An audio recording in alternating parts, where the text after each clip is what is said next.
Le traître Alassane Dramane Ouattara, le satrape reptilien venu de Sendou pour troubler la paix des Ivoiriens, ayant renié notre belle terre burkinabé de Sendou afin de tenter de troubler l'Afrique avant d'être bientôt dégagé. Alassane Dramane Ouattara est sorti dans le dos de l'Iran.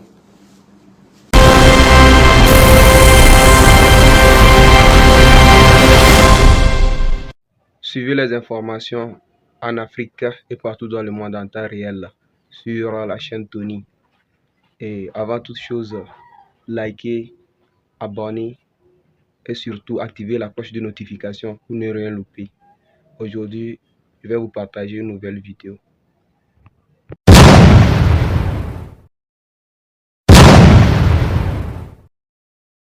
Alassane Dramane Ouattara, le satrape reptilien venu de Sendou pour troubler la paix des Ivoiriens, ayant renié notre belle terre burkinabé de Sendou afin de tenter de troubler l'Afrique avant d'être bientôt dégagé.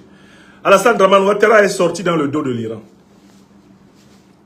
Comme on pouvait s'y attendre, Alassane Dramane Ouattara, croyant que l'Iran est tombé, s'est précipité pour lui donner le coup de pied de l'âne. La diplomatie ivoirienne vient de publier un communiqué qui est encore plus lâche que celui que nous avons critiqué.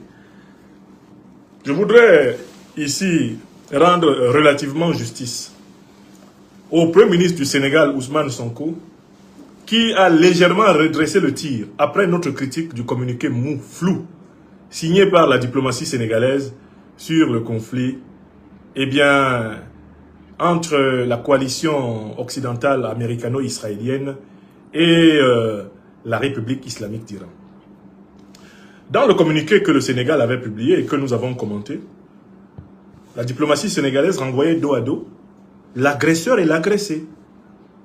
La diplomatie sénégalaise faisait semblant de ne pas voir que c'est Israël et les États-Unis qui ont attaqué délibérément l'Iran, comme ils l'ont fait au Venezuela, comme ils le font contre les Palestiniens, comme ils l'ont fait en Irak, comme ils l'ont fait en Libye, comme ils le font en République démocratique du Congo à travers leurs vassaux, Kagame et Museveni, comme ils le font contre Cuba. Bref, le communiqué sénégalais était vraiment un monument de haute trahison diplomatique contre un peuple frère, le peuple iranien en lutte. Le président sénégalais Bassirou Diomaye Diakhar Faye et son premier ministre Ousmane Sonko ont dû entendre siffler leurs oreilles après la publication de ce communiqué d'une lâcheté absolument dégoûtante. Ils ont dû entendre siffler leurs oreilles parce que ça a été la levée de bouclier, pas seulement au Sénégal, mais dans toute l'opinion africaine. On y a vu encore une confirmation que ceux qui gouvernent aujourd'hui le Sénégal ont vraiment décidé de trahir les nobles valeurs qu'ils proclamaient quand ils étaient dans l'opposition. Et dès le lendemain de cette sortie foireuse du ministère sénégalais des Affaires étrangères, embaumant d'encens les criminels israéliens et américains, Ousmane Sonko, le Premier ministre du Sénégal, sous couvert de sa responsabilité de président du parti PASTEF, Ousmane Sonko a repris la parole, cette fois-ci dans une communication en direct sur les réseaux sociaux. Là, il a eu le courage de nommer l'agresseur, les États-Unis et Israël, et de soutenir l'agressé, à savoir l'Iran. Il n'a pas manqué de souligner que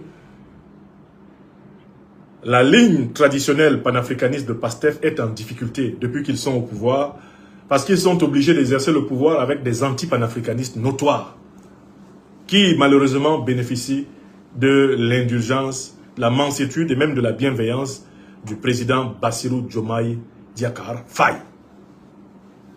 Donc je dis qu'il faut quand même ici féliciter le Premier ministre sénégalais, Ousmane Sonko, pour le fait d'avoir rétro-pédalé. Le fait quand même d'avoir fait un effort de dire la vérité et de dire que l'agresseur, ce sont les États-Unis d'Amérique, c'est Israël et que l'agressé, c'est l'Iran. De dire que le monde est fatigué de subir les agressions impérialistes américaines, impérialistes israéliennes, les agressions occidentales. Il faut rendre justice à Ousmane Sonko d'avoir compris que le communiqué de son ministre des Affaires étrangères était particulièrement nul. Et que ce communiqué, publié au nom de tout le gouvernement, eh bien, est venu une fois de plus renforcer le doute sur la capacité de PASTEF d'incarner véritablement, eh bien, la révolution panafricaine au Sénégal. Ousmane Sonko a rétro-pédalé, c'est bien. Bien sûr, en rétro-pédalant, il en a profité pour essayer de se défausser aussi, en attribuant les difficultés, eh bien, de la mise en œuvre de la politique panafricaniste au fait que les Africains seraient accrochés autour des faux débats. Non, les Africains ne sont pas accrochés autour des faux débats. C'est vous qui, arrivés au pouvoir, avez abandonné une partie importante des promesses que vous aviez faites aux Africains. Pas seulement aux Sénégalais, mais aux Africains. Ousmane Sonko. Donc, moi, monsieur le Premier ministre, vous avez rétro-pédalé, je vous en sais gré. Je vous en félicite. J'applique la méthode que j'ai toujours appliquée partout. Je critique un gouvernement. Si un gouvernement fait quelque chose de mieux, tenant compte des critiques que moi ou que d'autres ont formulées, je félicite le gouvernement. Monsieur le Premier ministre Ousmane Sonko, je ne vous demande rien. Je n'attends rien de vous. Contrairement à ce que disent certains de vos partisans, allergiques à la dialectique de la critique. Je dis que votre communiqué était mauvais, était mou, flou, il était même cynique. Nous avons eu de la honte que des jeunes dirigeants africains publient un communiqué qui encense les criminels impérialistes américains et israéliens contre l'Iran. Vous êtes revenu devant la scène, en vos qualités de Premier ministre du Sénégal et de chef du parti PASTEF. Vous avez rétro-pédalé sur toute la ligne.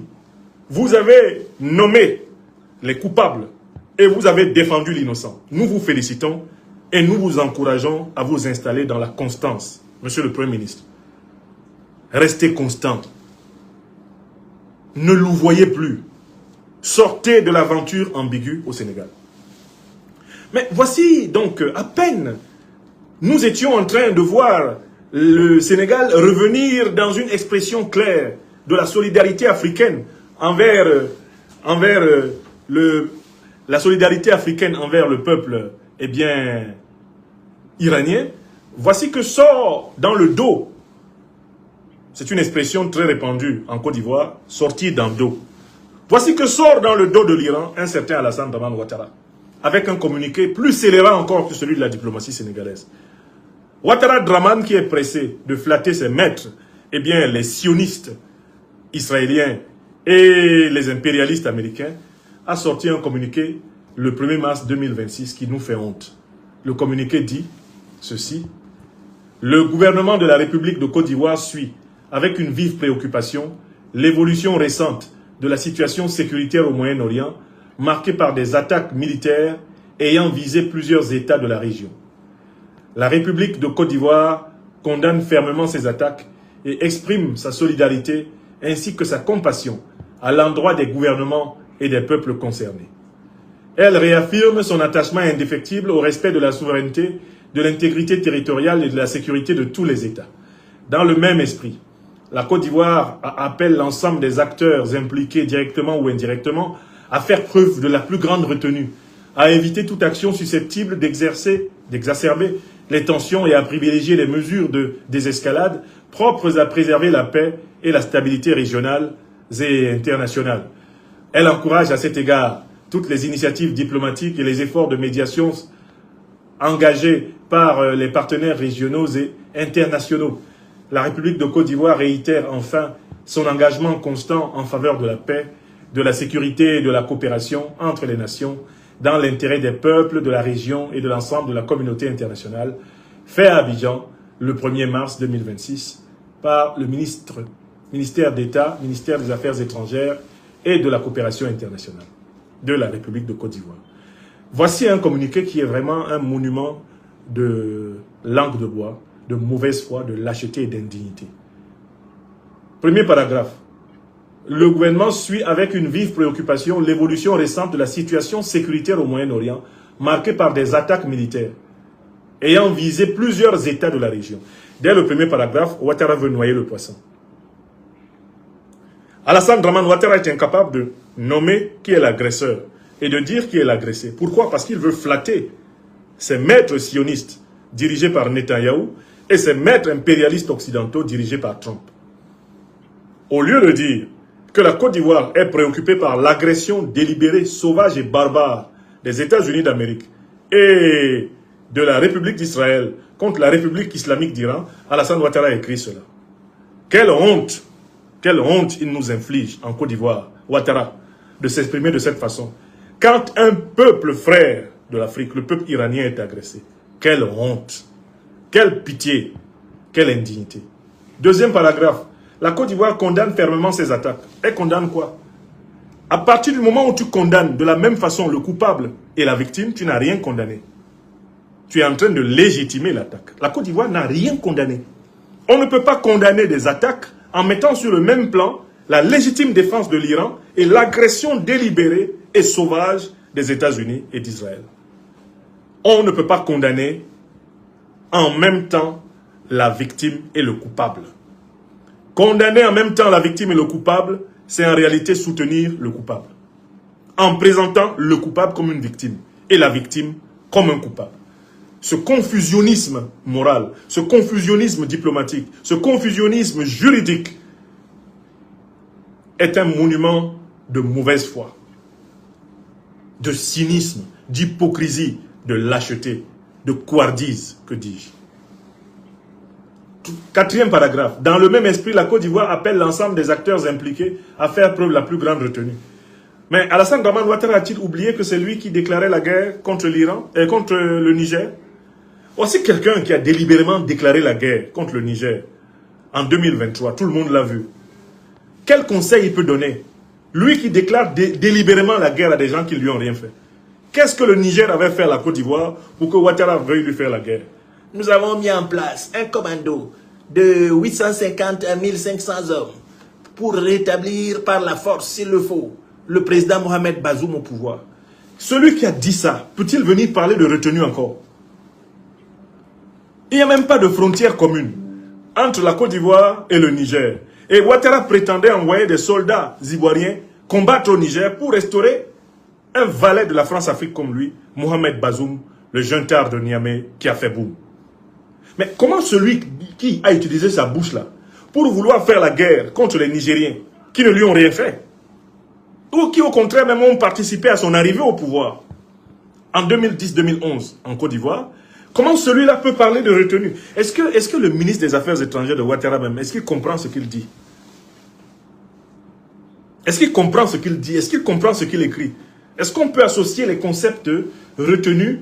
Est-ce qu'on peut associer les concepts de retenue, éviter d'exacerber les tensions, privilégier des mesures de désescalade? Alassane Ouattara n'est-il pas le roi de l'escalade? Qui a voulu provoquer une guerre sous-régionale ici en Afrique de l'Ouest, si ce n'est pas Alassane Ouattara? Comment le va-t-en-guerre, le chien de garde de la France-Afrique, qu'est Alassane Dramane Ouattara, peut vouloir enseigner la paix aux victimes de l'impérialisme américano-israélien, alors que lui-même est un valet, un coupable, un complice de l'impérialisme américano-israélien.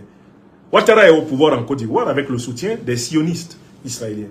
Il est au pouvoir en Côte d'Ivoire avec le soutien des impérialistes occidentaux. L'armée américaine siège à l'état-major de l'armée ivoirienne.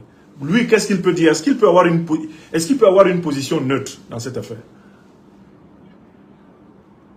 Et enfin, qu'est-ce qu'il a? Elle encourage à toutes les initiatives diplomatiques et les efforts de médiation engagés par les partenaires régionaux et internationaux. Ce sont des phrases nulles qui ne servent à rien. Qui écoute Alassane Ouattara? Il peut jouer quel rôle diplomatique? Même Macron ne représente rien dans le conflit. Emmanuel Macron qui a ordonné au porte-avions, à l'un des rares et derniers porte-avions français, le Charles de Gaulle, impérial terrorisme. D'ailleurs, la Côte d'Ivoire est la base arrière de l'OTAN, la base arrière de l'armée sioniste israélienne. La Côte d'Ivoire est la base arrière des groupes de mercenaires terroristes de l'OTAN, c'est-à-dire Al-Qaïda et l'État islamique. Ils ont récemment été redéployés dans la partie nord de la Côte d'Ivoire, pas loin de la région d'Odiéné, où d'ailleurs Alassane Dramane Ouattara a offert aux États-Unis une base, afin d'avoir une position efficace dans la déstabilisation du Sahel. Donc il n'y a rien à espérer de ces gens. Ils ne changeront jamais leur manière inimitable de s'asseoir. Mes chers amis, je vous remercie.